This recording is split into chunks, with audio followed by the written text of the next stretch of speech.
और मजदूर दिवस की पावन बेला पर सुक्तम में बाद में दूसरे वक्ता हमारे गुरुजी आदरणीय देविंदर जी जो हमारे प्रधानाचार्य समुदाय इंटर कॉलेज के हैं वो भी मंच पर आ जाए और उनके नंबर है दूसरे नंबर पर वो भी हमारा मार्गदर्शन करेंगे।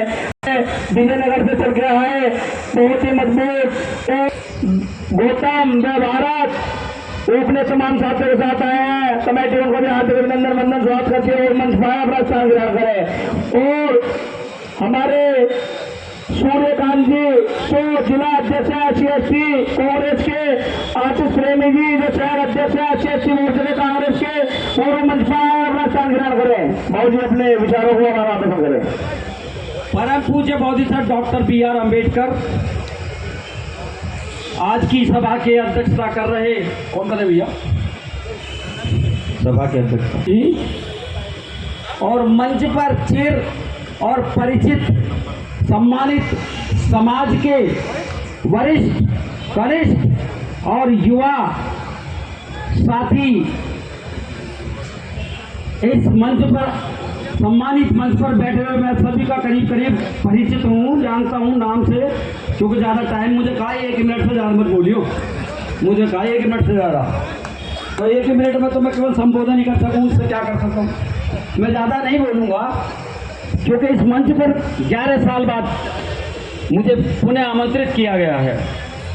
11 साल बाद से पहले मैं आया था, उससे पहले भी 2 बार आया था, और आज भी मैं सिर्फ ये कहने आया हूँ कि हम डॉक्टर B.R. अम्बेडकर की जयंती तो मना रहे हैं, हम अपने अंदर आत्म मंथन करें कि बाबा साहब ने कभी भी किसी को, शोषितों को, दलितों को जातियों में नहीं बांटा था, लेकिन हम लोग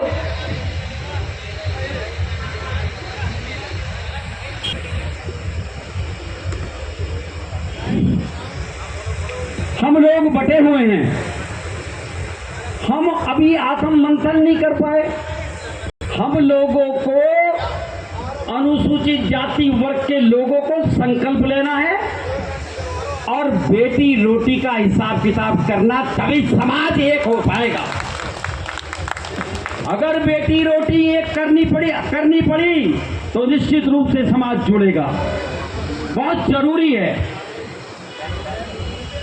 डॉक्टर B.R. अम्बेडकर ने बहुत ही अथक प्रयत्न करके 2 साल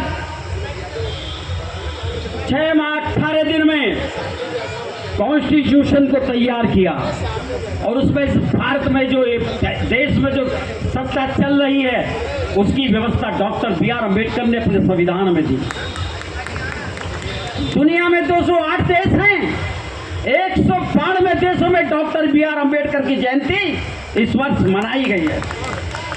ये डॉक्टर B.R. अम्बेडकर ये एकमात्र ऐसे व्यक्तित्व है कि दुनिया में सबसे ज्यादा स्टैचू, दुनिया में सबसे ज्यादा मान सम्मान डॉक्टर B.R. अम्बेडकर का संसार में है।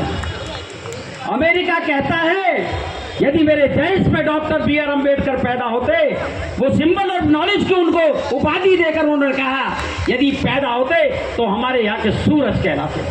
ये डॉक्टर B.R. अम्बेडकर के बारे में बहुत सारे नेताओं ने जो महान विभूतियां रही हैं, गांधी ने भी, जवाहर ने भी, दुनिया भर के जितने भी बड़े महान नेता में हैं, तमाम लोगों ने डॉक्टर B.R. अम्बेडकर को तमाम अलंकारों से अलंकृत किया है।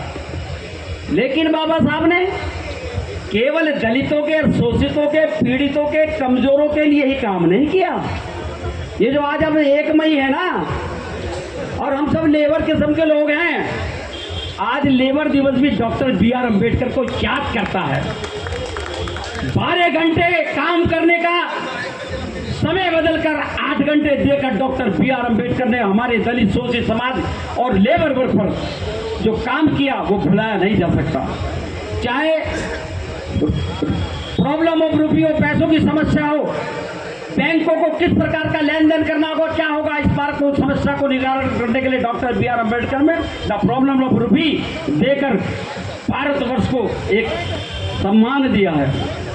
डॉक्टर बी आर अम्बेडकर, जहाँ तक सामाजिक स्तर की बात है, समाज में सबको बराबर की बात करना चाहते हैं, सब बराबर है।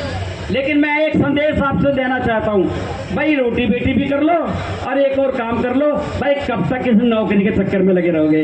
ये नौकरी ना आए अब देश के अंदर। आप अपने अपने छोटे छोटे कुटीर उद्योग, बिजनेस, व्यापार करना शुरू करो, भाईचारा बनाओ और अपने भाइयों से सामान खरीदो, अपने भाइयों को मालदार बनाओ। ये बात तो बहुत कह रहे हैं कि भाई शिक्षित बनो, संगठित हो। भाई कहते ही तो हो, करना कब शुरू करोगे? मीटिंग इन बातों पर होनी चाहिए, सेमिनार इन बातों पर होनी चाहिए, काम इन बातों पर होना चाहिए। अब बाबा साहब की स्टैचू तो बहुत लग रही है और भी लगेंगी, लेकिन वो जो मूल काम है ना, उस पर भी हमें मनन करना चाहिए, वो बहुत जरूरी है। भारतवर्ष का एक एक आदमी डॉक्टर बी आर अम्बेडकर का ऋणी है।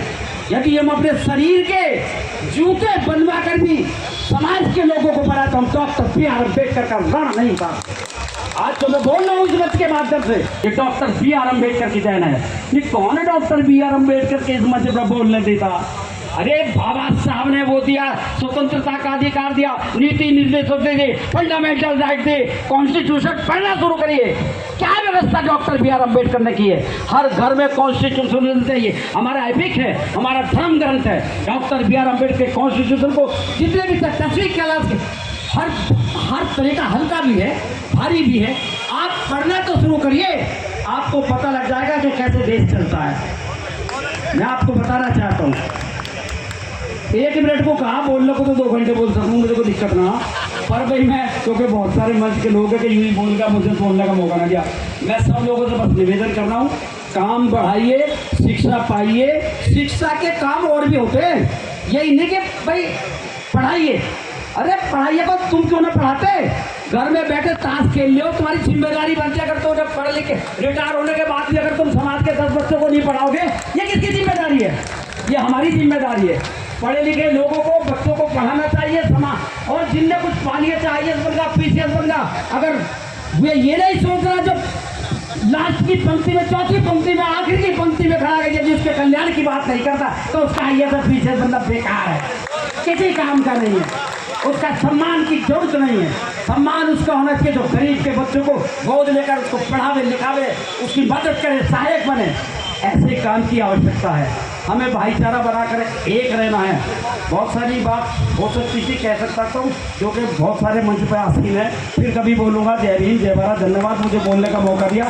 जय भीम। इस कार्यक्रम में जो है उसको साधुवाद, हार्दिक अभिनंदन, बहुत बहुत आभार व्यक्त करता हूँ। मैं अशोक शाह दिल्ली से आया हूँ और दलित आदिवासी शक्ति अधिकार मंच, जिसको शॉर्ट में दसम बोलते हैं, उसका जॉइंट सेक्रेटरी हूँ।